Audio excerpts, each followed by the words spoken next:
Shalom, shalom bien-aimés dans le Seigneur. Laisse que la paix du Seigneur soit notre partage en ces jours. Nous vous bénissons partout.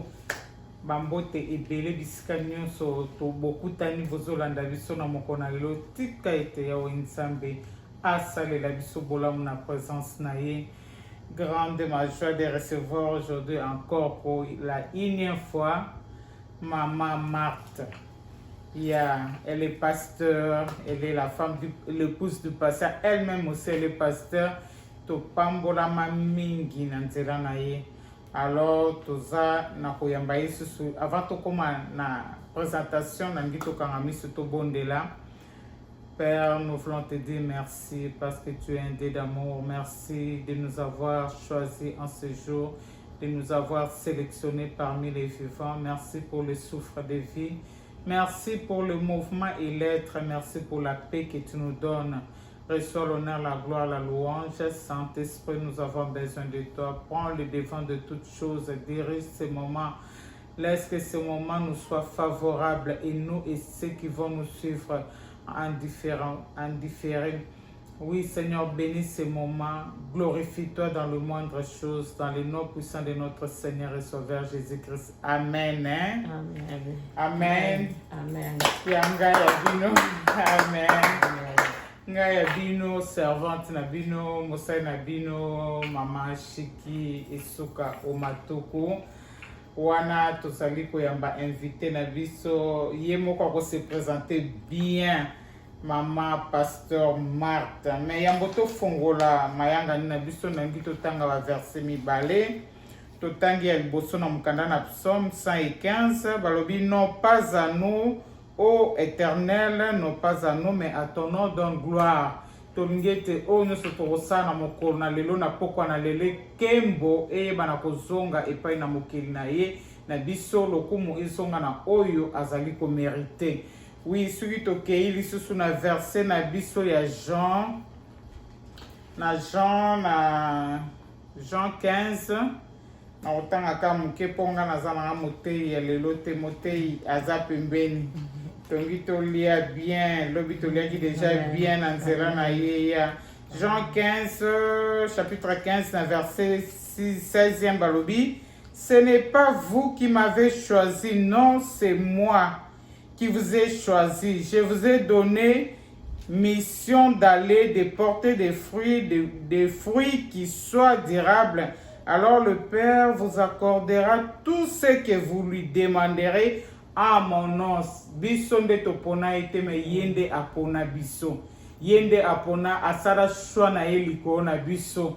Oh bien-aimé, tozali na sengo mingi ya koyeba ete tozali ba na Nzambe, tozali ba pona mina Nzambe a sélectionné biso parmi tant d'autres. Amen. Neti nzembo mona zomba mikolo vraiment zo matanga anytime. Mwita mimi ya Bwana chakua ananiona.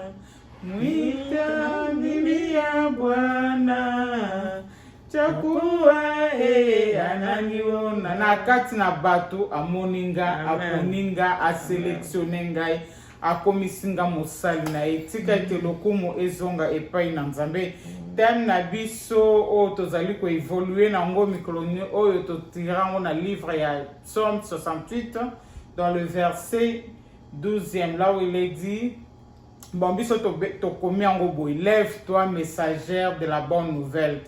Mais na Psaume balobi, le Seigneur prononce une parole. Les messagères de la bonne nouvelle sont une grande armée. Tozali et armée ya munene biso oyo ya Nzambe asa prononcer lobane likona biso po iteto ebana kosalela ye.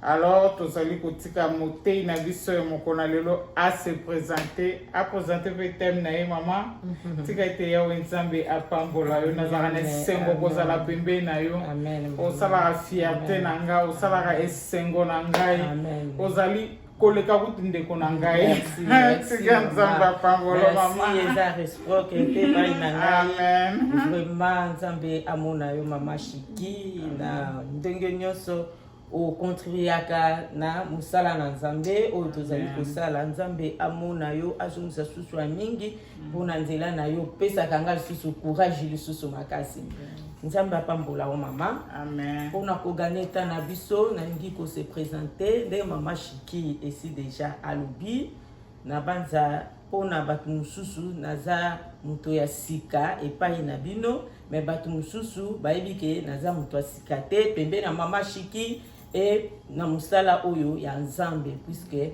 eza musala oyo tozali kosala ba mama chaque mercredi na 11h30 nazali pasteur de mama Chiki autu kolobango nazali mama pasteur kombo na ngai Marthe Kifanga Ebikende de mobali na ngai aza pasteur alekaka na intercession oyo ya mission chaudière pour RDC dimanche nyonso lelo wana nde eza présentation na ngai na banza tokota na mateya na biso ya lelo ya solo thème oyo tozali kolobela oyo ya thème central tokoko kolobango lève-toi messagère de la bonne nouvelle telema mopanzi sango ya sango mopanzi ya sango malamu thème sous thème nanga ezali rend cela délicie donc yo oyo ezali mopanzi sango ya sango malamu telema ekomisa yango elengi. Amen. Donc komisa message oyo komisa bonne nouvelle oyo elengi longola ngo na bololo mais komisa ngo elengi puisque mutu oyo atindi biso mutu oyo biso tozokolanda Jésus Christ oyo azali ndakisa na biso oyo aza nzela oyo biso tokoti aza bololo te azali elengi.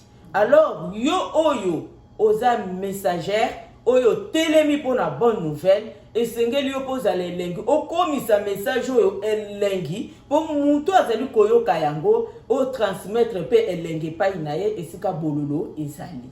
Donc c'est ça oyo ezali thème na biso et sous-thème na biso. Alors pona yango tozali kolobela tozali kotanga na mukanda na Jean 10 tokobanda na 10 10 à 20. Jean chapitre 10 verset 20 jusqu'à 20. Jean 10. Pardon, Jean 20 plutôt 10 à 20. À 20. Ok, je lis au nom du Seigneur. Amen. Nazali na mukanda na Jean 10 et Jean 20, chapitre 20, pour na verset 10e kino na 20e. Et le Bible, les deux disciples s'en retournèrent alors chez eux. Pendant ce temps, Marie se tenait dehors près du tombe et pleurait. Tout en pleurant, elle se penchant vers le tombeau, elle vit des anges vêtus de blanc assis à la droite où le corps de Jésus avait été. Déposé l'un à la tête et l'autre aux pieds. Ils lui dirent, pourquoi pleures-tu? On a enlevé mon Seigneur, leur répondit-elle, et je ne sais où on l'a mis. Tout en disant cela, elle se retourna et vit Jésus qui se tenait là. Mais elle ne savait pas que c'était lui. 15. Pourquoi pleures-tu? Lui demanda Jésus. Qui cherches-tu?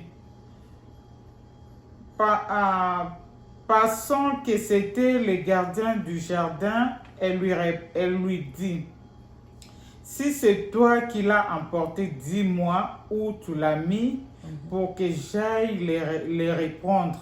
Jésus lui dit, Marie. Elle se tourna vers lui et s'écria en hébreu, Rabouni. Amen. Ce qui signifie maître. Ne suis pas encore monté vers le Père, va plutôt trouver mes frères et dis-leur de ma part. Va trouver plutôt mes frères et dis-leur de ma part, je monte vers mon Père, qui est votre Père, vers mon Dieu, qui est votre Dieu.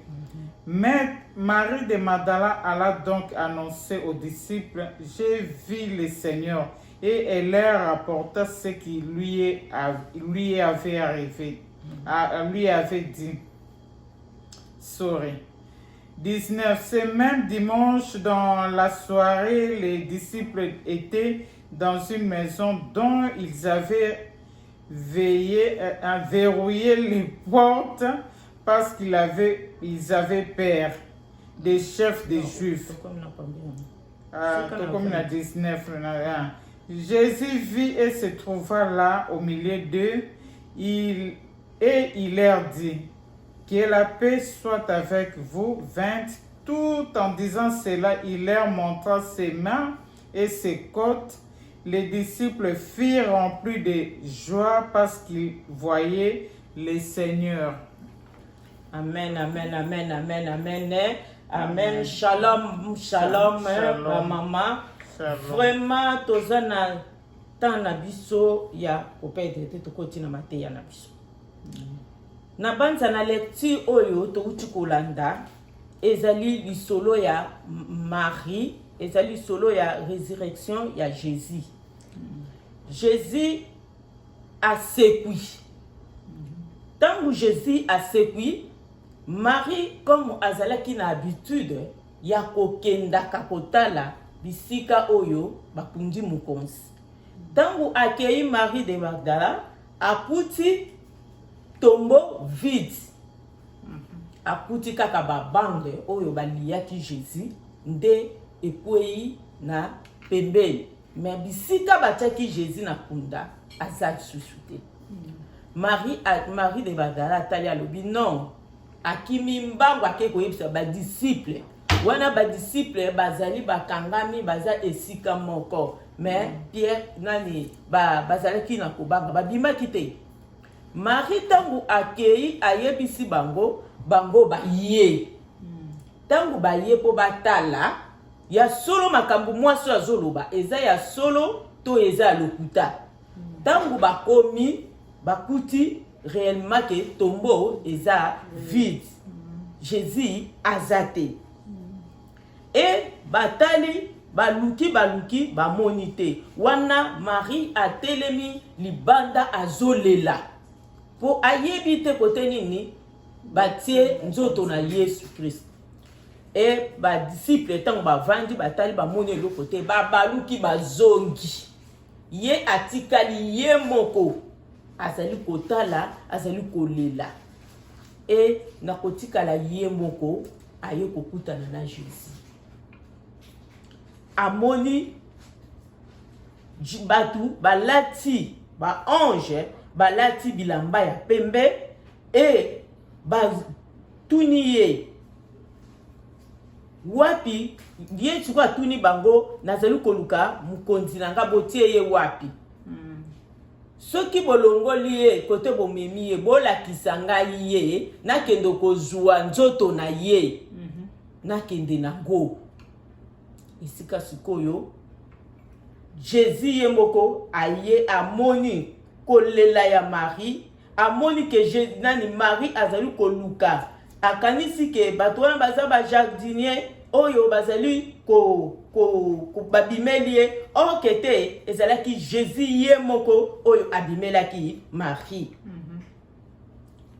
Et Marie, Jésus se présenté et pas ya Marie. Alobi abengiye Marie. Alobi Marie abaluki amoniye. Tango amoniye abengiye Rabune. Oyo balobi na hébreu maître. Et Jésus Marie a poussé le simba Jésus alobi ko simba ngate ponanu na mati et pas na papa te. Pe kaka Jésus wana atindi Marie. Alobi kende koyebisa bandeko na ngai. Kende koyebisa bango ke nga nazali su na kunda te nga na sekwi. Apesi Marie maloba akende koyebisa bandeko na ye ke ngai na sekwi. pe Marie azwi parole wana nde akekoyebisa ba disciple.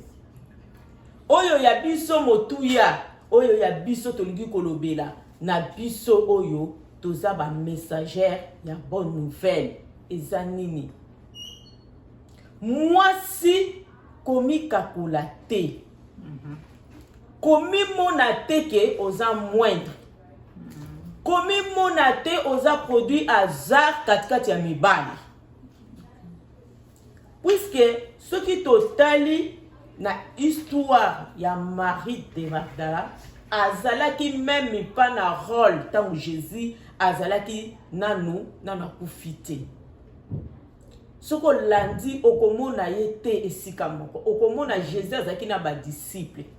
Tangu Jésus abandaki ko tambola, tangu Jésus azosala mission na ye, azalaki na Marie wana te, azalaki nde na ba disciple. Et Jésus apona mwasi te oyo ya tambolaka na ba ya atambolaki oyo asalaki na ye, aponaki na 12 disciples, aponaki kaka mibali. C'est pour cela mibali baza na raison ya kolobake mwasi akoki kote ya te. Esika oyo mwasi mibali bazo kolobake mwasi akoki kotombola mutu te. Mais mwasi oyo azalaki moindre, mwasi oyo azalaki inconnu na kati ya ba disciple. Mais Jésus comme alingaki po akokisa mission na ye, abimisa elengi eza kati na mwasi, elengi ya mwasi ekota na évangile na ye, asali nini? Aye po atombola mwasi, apesa ye mission ya évangélisation kati na mibali. Po mwasi azwa place ya kotelema, po yepe aloba mibali bayoka ye. Yango na ngape za bolimbisa na lobaka be évangéliste bazaka basi.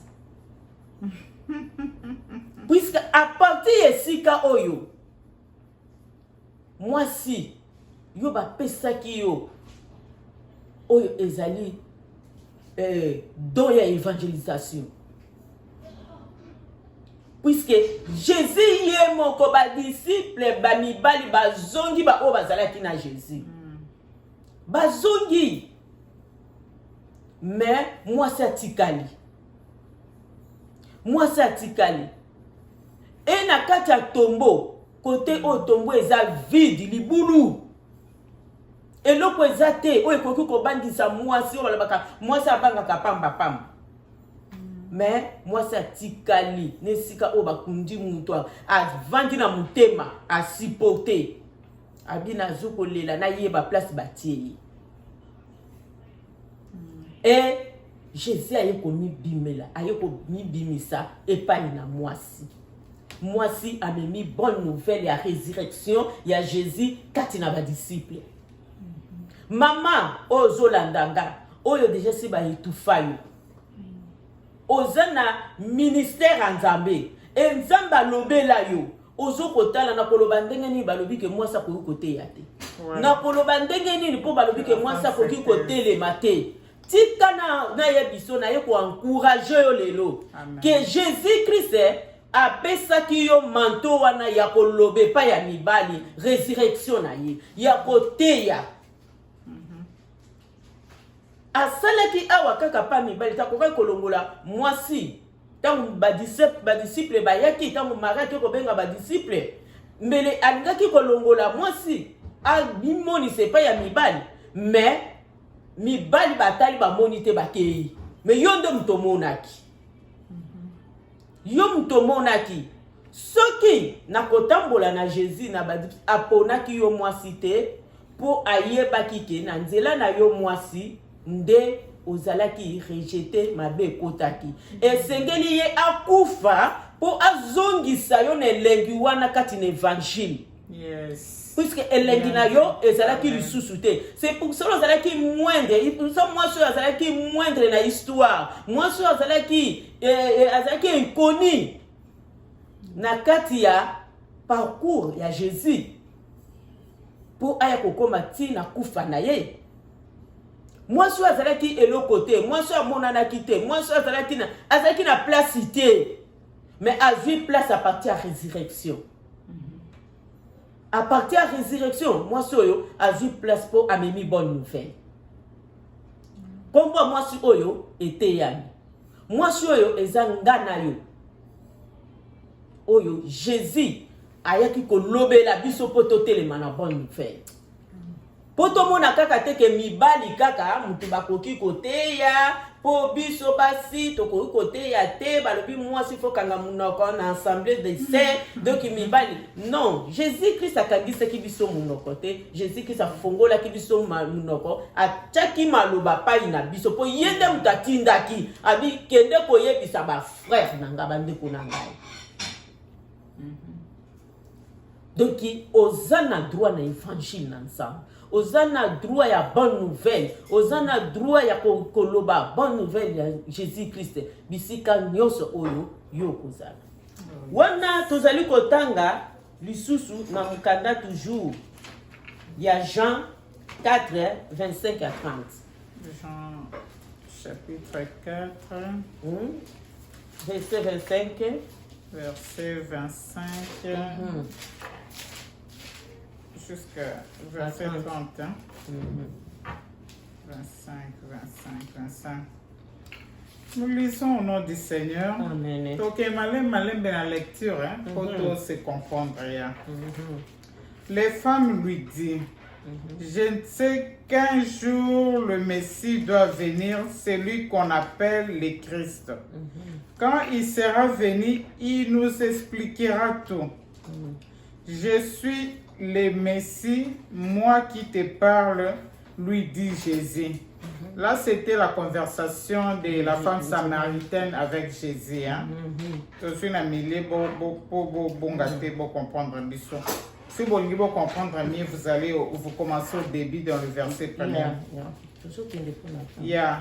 Mais l'heure vient où elle est déjà là, où les vrais adorateurs adoreront le Père par l'Esprit et en vérité. Car le Père cherche le vrai homme qui l'adore. Ainsi, Dieu est esprit, il faut que ceux qui l'adorent par l'Esprit et en vérité. Dans le verset 25, il est dit, la femme lui dit, je sais qu'un jour le Messie doit venir, celui qu'on appelle le Christ. Quand il sera venu, il nous expliquera tout. Dans le verset 26, je suis le Messie, moi qui te parle, lui dit Jésus. Sur ces entrefaites, les disciples revirent. Ils furent très étonnés de voir Jésus parler avec une femme. Aucun d'eux, cependant, ne lui demanda « Que lui veux-tu » ou « Pourquoi parles-tu avec elle ?»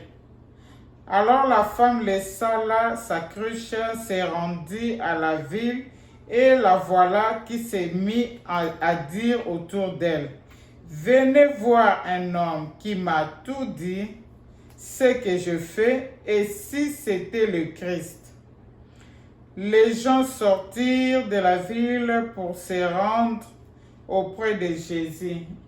Jusqu'au verset 31. Les gens sortirent de la ville pour se rendre auprès de Jésus. Venez voir un homme qui me connaît, qui a choisi. Il y a solo, na banza soki to landi toujours. Soki to landi toujours. Conversation oyo. Ezalaki Jésus toujours na mwasi. Jésus azali kotambola. Na banza toyebi lisolo oyo. Ici tote yango, ba pasteur ba olandanga ba yebi yango. Et si peu yo te yango. Mais Jésus a commis na pui na samaritain, a kuti mwasi azotoka mai. Mwasi wana Jésus a sengi mai. Ya yebisi Jésus que ozo senganga mai. Bino ba juif na biso ba samaritain toyoka na kate. Relation ezate. Bosiko yo zo senganga mai na kopeso mai ndenge ni. Sika siko Jésus abandi koyebisa ye. Soko yebaka. Mutu azo sengo mai. Yonde mutu lungo senga ngai. Yonde lungo senga mai pai na ngai. Po mai yo ngana kopesa yo. Eza mai oyo okoya kozonga lisusu kotoka lisusu mai te. Eza mai ya bon. Moi ça sutuki.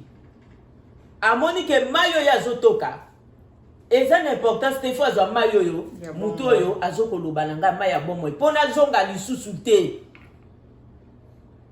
Pona zonga lisusu te. Pona kenena mai wana libela. Et na conversation na bango mwasi Jésus aye kotuna ye mobali na ye ya lobi naza na mobali te aye biso ya lobi ya solo oyo lobi na ye bien ko na mobali te na ye bike avant ozalaki na 5 même oyo siko za na ye azape ya yote Alléluia wana eza ba message mususu. Mais le problème na biso ezanini tangu Jésus ayebisiye babandi kosolula ba disciple bazalaki te ba ye mibali tangu ba ye ba moni lisolo oyo ya mwasi na Jésus Christ bango ba telemi ba comprenaki pe eloko te ba ye ba kite eloko nini bazo solula bango bazo kamwa mama tika na yebisa yo soko telemi na bonne nouvelle oyo Jésus atakati na yo oyo Nzambe atakati na yo banda na création na yo tango koloba mibali bakokamwa yo mibali bakokamwa yo ndenge bakamwaki Jésus azokoloba na mwasi oyo oyo mtokoloba te za Jésus mtokoloba kati na yo ye oyo apesa yo oyo ezali mission oyo ezali ministère oyo ezali don yende mutu ako sala kati na yo ye moko Jésus Christ puisque biso tokutana na ye et mwasi oyo tango asisi so albi non kosuka na ngonga moko te esengeli nanga nakende kopesa sango. Hallelujah. Amen. Nakende komema sango nini amemaki la bonne nouvelle. Akendaki kopanza sango malamu ya Jésus Christ. Akendaki na bonne nouvelle ya Jésus Christ. Oya yokaki epai na Yesu. Oyo ya zuwaki na pui. Na kati na pui d'abord esika o mutu nyosa kenda kozwaka mai po amela mai ya komela mai eza vie. Yes. Pui eza parole de Dieu. Parole de Dieu ezoko bimisa vie. Yo oza na parole de Dieu oza na vie. Oyo yo ozoko itufe. Oyo yo lingi ko bimisa te. Oyo yo kangi. Malobo yo kangi wana. Oyebi ko ozoboma bato ebele. Yeah. Po bato ebele nde baza wana baza na besoin maloba wana po bazwa vie. Baza na besoin bonne nouvelle wana oyo yo bloqué munoko po bato babika. Yo lobike na kangi yango na koloba te. Combien oba okufa oyo Nzambe atia na disposition na yo. Esengeli kaka yonde oloba po batu wana babika. Ngana zo loba na part nanga toza na système a band. Ngana za na band nanga. Band msusu etika livi deza yo. Esengeli na yo okota na band na yo. Yeah. Posa na musala papa. Mwasi oya lobi ake na ville abi botelema boya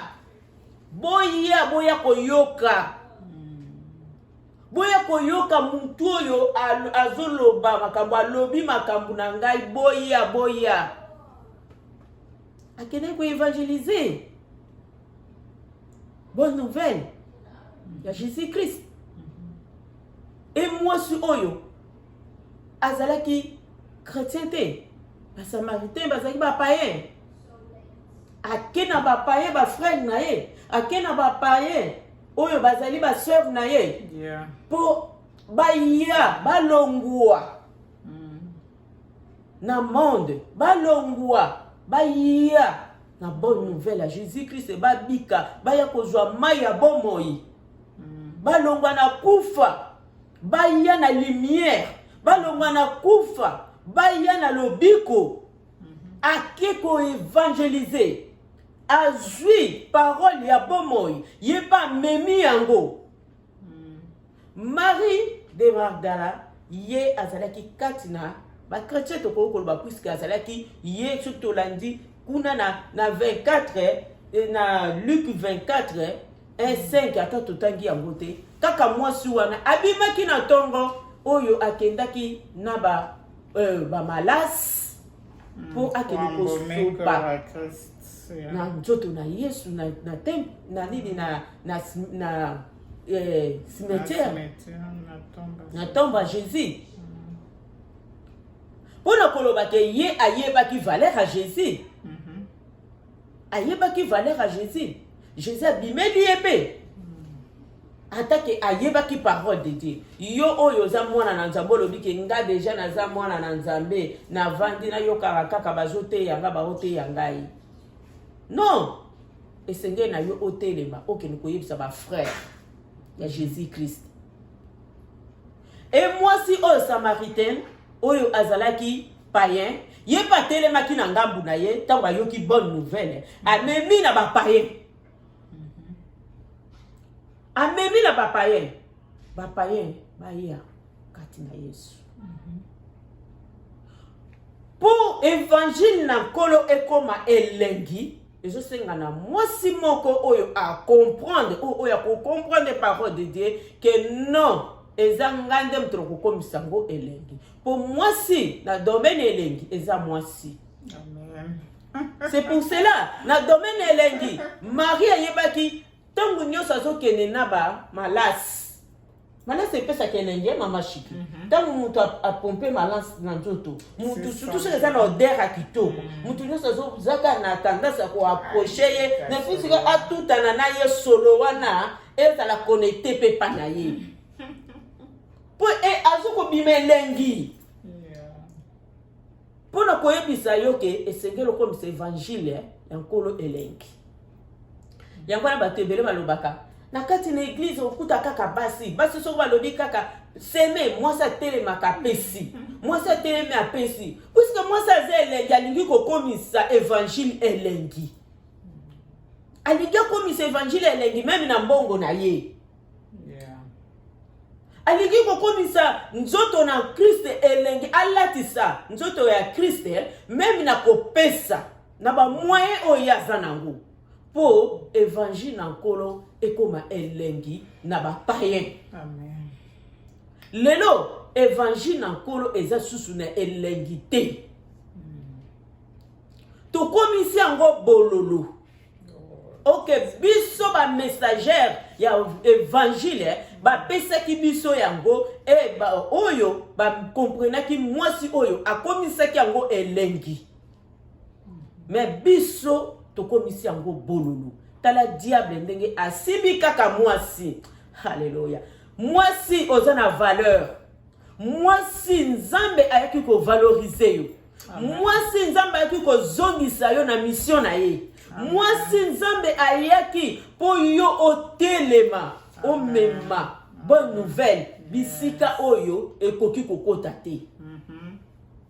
Puisque biso toza na bisika biso tobanga ate mwasi abanga ate mwasi soka telemi abanga ate na koyebaka yango meme bakonzi basalelaka basi okomona po tango akala bakonzi po basala ba créer eloko moko boye akokende kaka epa ya mwasi ba utiliser mwasi bako utiliser mwasi mwasi sikoyo po baike mwasi aza na facilité ya kokota kuna mwasi aza na facilité po toza na lolemo wana évangile ya kobenda lolemo wana epesami na mibali te epesami na biso basi lolenge wana ya kolamba maloba ezali nde ya biso yango nzambe Jésus Christ na koyebaka alobi na bimela na mwasi mwasi akende kolobela mibali akende koyebisa bango ke ngai na sekwi ya solo po mobali aza na ye na oyo ye nzambe apesi ye comme toza na système à bande mobali aza na bandi na ye bandi oyo ya yo mwasi nde eza vide oyo yo ozoko comprendre te oyo yo oza na distraction oyo yo ozoko mona ke nga nakoki koloba te mais bandi no eza vide yebaka ke ndenge eza vide wana okasa te ke oza kimia un jour bakotuna yo aho bakotuna yo po milimo wana esengeli yo okende kote okende koganye oyo bazozela yo donc nzambe ate mutu na mutu aza na batropo na ye o nzambe abongisi ke yo nde mutu okoganye bango eza mama shikite eza nga te eza nde yo nde soko lobi soki yo lobi yo mwasi otelemi olobi po ndenge yo lobaka ndenge nga nalobaka te ndenge mama shiki alobaka ndenge mama shiki alobaka te ndenge nga nalobaka te mama shiki alobaka na ndenge na ye nga mpe nalobaka na ndenge na nga nga nalobaka ta mosusu naza nga shosho mama shiki peut-être alobaka azaka douce donc mutu na mutu aza na façon na ye oyo nzambe atia elolenge wana nzambe pa atina o bato bakoyoka yo bongo c'est pour ça eza na ntina moko te towelana tobundana ke nga nasala bopona leka mama shiki nga nasala bopona leka mama marti te po akokoka te bisika oyo nzambe atianga ngai mpe nakokoka te bisika oyo ye nzambe atiela ye mama shiki soki azoteya ye mingi alobaka na français soki azoteya mama marti soki alobi français azomona lokola aza na kaka donc il faut transmettre parole na langi na ye po yo oyo ya langi na nga oyoka ke ozoko mikitisa ozoko mimona koza moindre mwasi oyo Jésus akelaki kobimela ye azalaki célèbre te azalaki moindre bayebaki ye te aza mwasi oyo kutu na nini na rôle azalaki te yo komikakola okoloba nakomipesa nakokote ya ndenge nini babiso bakoma kofonctionner na bafrançais tala eloko akofonctionner okopesa message bien te okopesa message bien te pesa message ozala libre pesa message ozala libre etango ozali koteya ndenge wana eza na baoyo nzambe abongisaki mpo bayoka yo po bato nyonso bakoyoka kaka français te kosi pasteur moko te nazosuka na témoignage ateyaka biso ateyaka na église na biso abi eza na mboka na bango telembake bato bakoma bapasteur bakoma kaka français ata nini te français pasteur wana abandi koteya na français sikoyo abandi osala exercice akomi kaka toi azokoka ko développer maloba te pourquoi pour aza limité na parole na langue aza limité akomi kaka toi ndenge moko oyo mama biso misusu toza tozoyoka basoni ozoyoka soni ngala kote ya ndenge nini mama oyo ateyaka français okula kote ya anglais ngala kote ya ozana eloko nzambe ezokokanga non moi ça azalaki moindre azalaki mutu oyo ayebanaki te aza mutu ono même na histoire ndenge babandaki kokende azalaki ayokanaki te mais kombo na yesu ko ementionné pona nini pour apporter bonne nouvelle pour atelemi na courage azalaki nango atelemi na oyo ye azalaki nango alukaki te oyo bavase alukaki te oyo banante atelemaki na oyo ye azalaki nango mama telema na bonne nouvelle na oyo yo oza nango nzambe alobela yo nini mpona mosala na ye et bongo diable azoko enseigner yo yango wana okolongwa na nzela na nzambe comme diable ayebi ke oza na eloko na nzambe comme diable ayebi ke oyo wana soki na libere ye akozala témoin gênant na ngai atindeli yo baenvoyeur na ye yango baye kolongola yo okomi siko instrument ya soni ya mutakalisation te mama po diable déjà ça imoni obi diable abundisaka bato ozomona wana baza eloko ya nzambe baza na eloko ya nzambe diable déjà ça yebi yango lokola ayebaki biso banza na jardin d'Eden ayebi ke mwasi soki atelemi ezosala makambo mosusu yango wana diable azosiko mwasi akomisi ye pied de jeu akomi koluka kobetaka biso babali Maman, yango te o Nzambe atinda biso. Mwasi oyo, femme samaritaine, akendaki na pui. Akendaki na pui, akendaki kotoka au vivre. Et mwasi oyo, Marie de Martha, akendaki na tombe. Akuti tombe vide. A joué parole. Mwasi akendaki koluka mai, a joué parole. Yo, oyo zokolanda nga lelo. Nazo kote ya yo, parole oyo, yo ki na tongwa lelo. Eza la vie, yo okobimisa. Na vie na oyo okobimisa pona batu ebele.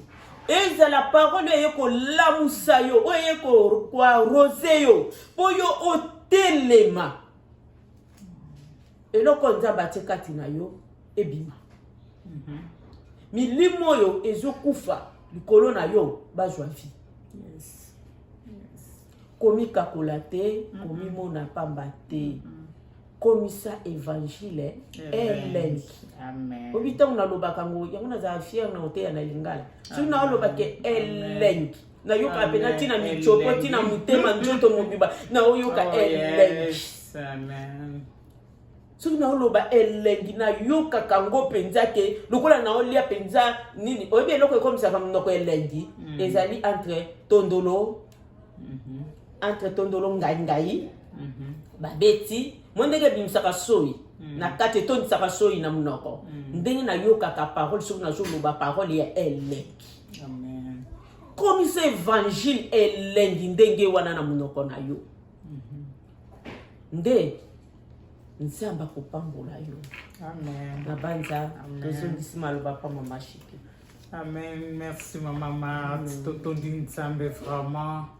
Et topesi bino merci bino oboza connecté na biso, bozolanda biso na tango oyo. Vraiment liloba oye pona yo et na tango malamu. Ozali, tu as reçu une mission, Nzamba sabenga ona kati nelanga na ye, Nzamba apona yo, mais oza ko bundana na yo moko. Maman lobilo moko est très important na betela ngo, c'était na bango plusieurs fois. On ne sera pas sauvé pour tout le bas français. On ne sera pas sauvé pour tout le bas anglais, on ne sera pas sauvé pour tout le bas lingala très bien maman. On sera sauvé pour to yambaki yes, to yambi yes lo kola mokonzi pe mobix. Dieu n'a que faire des langues. Je connais un papa, un pasteur. L'un de nos pères, papa Kelani, na Congo. Depuis que je l'ai connu à terre, toujours na Lingama. Quel évangile, quelle puissance. Na oya zali côté. Langue te maman. Batumi baza complexé, je connais. Na église nationale à la borne, mingi zali suko ki évangélisation. Atala bi, église à Batambongo. Donc ami kakoli déjà yemoko atali de batu balata katala voiture ndenge yaka bi wana za classe na ngate tttt biso toyoko memela bino évangile oyo Nzambe azotala bonsuite parce que ba richesse na biso ndeko sauver biso te. Et par après mingi bayai ko comprendre que c'était la porte ouverte à tout le monde. Batu baya bayoka évangile na ye kolo mingi pe baza sauver. Kolata tembongo te ba différence wana nyo seza biloko pamba. Longwa na kati na complexe ozanango. Longwa na kati na bobangi ozanango. Telema va annoncer l'évangile de Jésus. J'aime souvent le dire, je le répète, maman pasteur na Congo, maman Denise Kasseya. Elle a été gagnée quand la phrase moi que Roland Dalo. Aïbi c'est abi Jésus-Christ t'aime. Rien que ça maman. Ate mungu ate pipi tel Jésus-Christ t'aime. Oh, elle traversait des moments durs dans sa vie. Azaï ko mona neti batu so balingaka ete batu so bayina France wana ka ya koyeba ke mutu moko alingaka e sauva eti lelo. Aya na Yesu pe lelo aza pasteur azo salela Nzambe. Tu vois, moi France wana oyo so kakolo lobi ke ezaka phrase amuke. Yango nde ekomema yo osalela nzambe o rendre ye et o comme ça évangile elengi o comme ça musala na nkolo elengi o yeba ko communiquer joie wana. Nous sommes faits pour communiquer la joie aux autres. Nous sommes faits pour interpeller to bazota babi to landa ngambo na bango Yesu na bango aza molongi, Yesu na bango aza malamu, Yesu na bango abundela ka bango, Yesu na bango mais yo ngi ko présenter Yesu moko alemba fatigué tout ça non. Tout comme ça évangile elengi na zonsi lo ba mama ta prier pour clôturer to comme na biso na suka na lingi na mi souhaiter nga moko et puis birthday to you.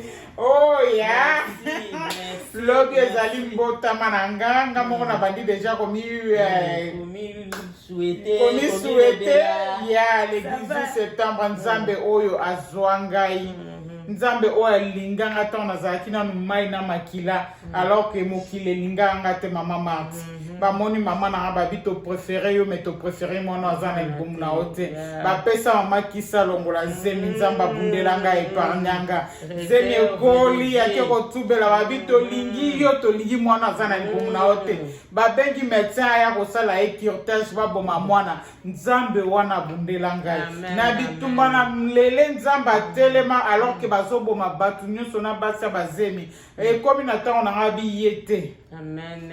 Yaza semence nangai. Alléluia. Il y a de quoi louer Dieu. Na lingi ngamona mi souhaiter na déjà pe na zomsi de multiples actions de grâce à la Sainte de jour, à celui qui m'a préféré, à celui qui m'aime, à celui qui me soutient. Il est mon Ebenezer. Alléluia. Jusqu'ici le Seigneur m'a secouru. Oui maman Marthe. Amen. Maman Nzambe apambola yo na pesio lisusu ba joyeux anniversaire. Amen. Je les reçois. Na pesio tuna manduku pesa liboso po pamboli ya liboso ezande ngai merci tokomi na suka ya prière na biso ndeko oyo olandaki biso nzambe apambola yo en tout cas nzambe amona yo na nyonso oyo nzambe awuti kolobela ngai alobeli mpe yo donc tokomi na table etobondela Okingimisu na biso Yawe tobelemi pembeni na yo yamba masanjoli tobonzeli yo bomo itopesa na yo mitema posa na yo Yawe loboko nayo yangu ya Yawe isala kati na biso na kombo na Yesu babeli babika bakangami bakangwama Yawe kumama Yawe tobelemi pembeni na yo Yamba Seigneur masanjoli Yamba Seigneur merci Yamba évasion Yamba nyonso oyo obongi na yango pote yonde oza papa na biso libanda na yo Seigneur Jésus-Christ vie ezate libanda na yo Yawe ezali kufa libanda na yo kolo tozali na bobungi yango totomboli yo toye epai na yo na bomoi na biso totomboli yo papa yonde oyo olokotaka biloko ezangi tina yonde oyo opesaka forme na moto yonde oyo oyebi Seigneur projet oyo zanango ya kitoko pona biso pona évangile na yo kolo tomitiki lokola vase na maboko ya potier Dieu, oh Dieu. Papa, pesa biso forme, oyo esengeli papa pote évangile na yo. Eye bako panzana jusqu'à extrémité ya mokili. Kolo tozana besoin ya soutien na yo, Seigneur. Ceux qui ont soutenu biso te mosusu azate. Tozana besoin na yo, papa. O vexe ba grâce katina biso. Katina mwasi, katina ndeko nyonso oyo alandi biso, papa. Pesa courage, Seigneur, pour ceux qui ont arrosé te mon côté à koki kotele mana makasi na ye. Kolo hôtel misa mwasi. Ole kana ko kipe biso na bekipi mana yo kolo. Puisque papa pote papa to sala oyo ezali folie ya nzoto te. Kasi to yeba kokota na moisson na yo. To yeba ko piller le kolo lo bito piller à faire peto peuple ciel. Oh Seigneur, vous allez ko attendre biso kolo na oyo biso to ko mema liboso na yo un jour, Seigneur. Tu as besoin, Seigneur, de notre parfait de bonne odeur, oh Dieu. Papa, nous t'invoquons que tu attends ta main dans notre vie. Nous t'invoquons, Seigneur, que tu nous donnes la force, Seigneur, de transmettre, Seigneur, ton évangile, oh Dieu.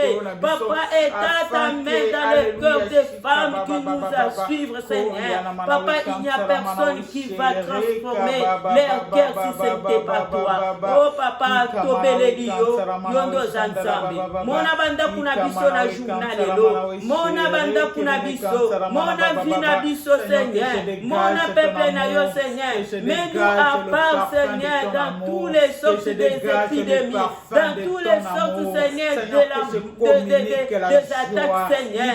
Nous t'invoquons, Seigneur, que c'est toi notre parent soleil. Seigneur, sois avec nous. Tout ce que nous voulons faire, tout ce qu'on va faire cet après-midi, nous laissons nos vies entre tes mains, nos foyers, Seigneur, nos travail. Sois avec nous, Seigneur. Bénis-nous, Seigneur, dans notre chemin de travail. Bénis nos maisons, Seigneur. Bénis nos maris, oh Dieu. Tu es Dieu, tu resteras Dieu. Nous avons confiance. Alléluia. Nous te disons merci, Papa, tu nous as voulu dans ta présence. Merci pour l'instrument que tu t'es choisi en ce jour. Merci de passer par sa bouche pour nous parler. Merci de bénir ses yeux. Alléluia. Et sa Bible pour que nous puissions puiser encore dans sa source. Ô éternel Dieu des armées, j'ose croire que la parole qui est sortie de cette femme, de ta servante, de ton instrument, Seigneur, sera la raconte d'une besoin, de quelqu'un qui s'attend de ça. Seigneur, merci de savoir qu'elle a conscientisé une femme de s'élever. Oh Seigneur, elle nous a parlé de femmes païennes, à la femme de la femme samaritaine qui a amené le salut au Samarie. Elle nous a parlé, oh Dieu, de Marie de Magdala, alléluia. Pendant que les hommes étaient tremblés, étaient renfermés à un endroit, les disciples, cette femme-là, ces femmes-là, elles sont allées au-devant du danger, ô Éternel, et ils se posaient des questions. Qui nous enrouleront ces pierres? Ils ont trouvé que la pierre a été déjà enroulée et ils ont vu les anges qui leur ont parlé de Jésus et Jésus lui-même qui leur a envoyé, Seigneur. Jésus leur a dit d'aller dire à ses frères, aux hommes qui étaient enfermés quelque part, qui n'est plus dans le tombeau, il est ressuscité. Merci de nous faire des évangélistes. Amen. Merci de nous faire des évangélistes, Papa. Amen. Nous allons propager ton nom. Nous parlerons de toi.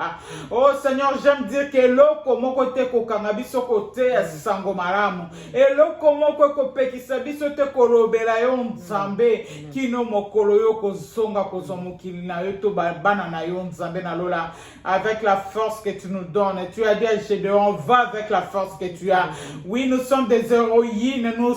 Nous nous levons avec la force que tu nous as donnée dans Psaume 68, 12, parce que nous sommes une grande armée pour dépeupler les camps de l'ennemi et pour enrichir les camps de Dieu. Seigneur, bénis cette famille, bénis le pasteur Pierre, bénis le pasteur Marthe, bénis tous les enfants, bénis cette maison, ô éternel Dieu des armées, et pense aussi à moi, ô éternel Dieu des armées, bénis ma famille, ô éternel Dieu des armées, que ta paix règne, alléluia, bénis tous les serviteurs qui te craignent et qui marchent dans la droiture, dans le nom précieux de notre Seigneur et Sauveur Jésus-Christ.